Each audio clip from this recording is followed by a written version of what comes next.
pressed against the wall, I closed my eyes. My head nodded with the awful motion. I breathed through my mouth to avoid the sickening smell of diesel and the faint odor of the contents of my stomach. I had already thrown up twice. The first time came too suddenly. I made a mess of my wool sweater and blue jeans. Desperately embarrassed in spite of my wretched condition, I did my best to clean my clothing with fresh water in the tiny restroom below deck, and then returned above to suffer. The second time had come with enough warning to allow me to stumble to the stern's safety rail, where I clung for 15 minutes as the Gulf of Maine streamed by. I then re-entered the cabin to collapse onto the bench beside the owlish passenger and suffer. At least the man and woman had the good sense not to try to draw me into their conversation. Occasionally I focused on a strangely disconnected splash as the bow caught a bit of ocean unawares, but mostly I remained deep inside myself, seeking out a place where nausea did not exist, willing it to grow and push away the queasiness. By way of a distraction, I thought back to how this awful journey started back in Dallas with a ringing telephone. Sitting in my little office cubicle, at first I had been fascinated by the man's strange Yankee accent. Then, slowly, I began to realize what his exotic speech might mean, and I made myself take notes, going through the motions as if it were just another business call, asking about expenses, trying to work out the exact figure it would take to ship the body home. I remembered offering vague noises in response to his final dreadful words, and hanging up the telephone as quickly as I could. I had been in hot pursuit of $6.73 before it rang. $6.73 was a firm number, a known commodity that must be dealt with properly. Desperate to be doing something, I had tapped an arrow on the computer keyboard and watched the cursor slip down the debit column on my screen. I was searching for a missing entry.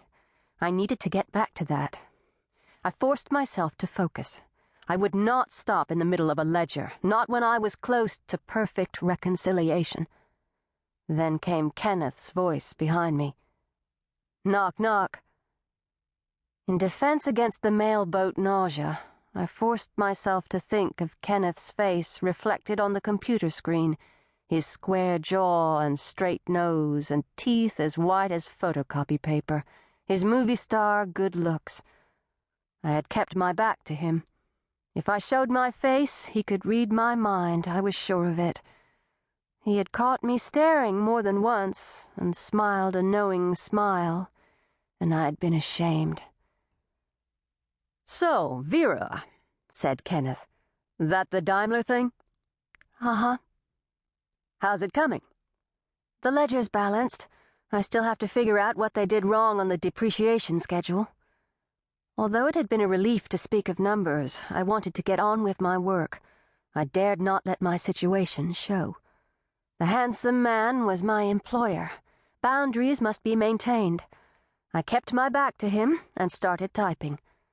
He said, "You have plans for this weekend?" My fingers paused on the keyboard. "I worked last Saturday and both days the weekend before that." "I know, and I really appreciate all your hard work lately. Don't know how we'd get by without you, but this thing's come up." I tapped the arrow key, sending the small white cursor on my screen hopping from entry to entry under my complete control. My eyes followed the motion, ignoring his ghostly reflection. I said, "It's not right to work on Sundays. I need to go to church." I did not mention my father's vacant stare, although he, too, was a weekend obligation.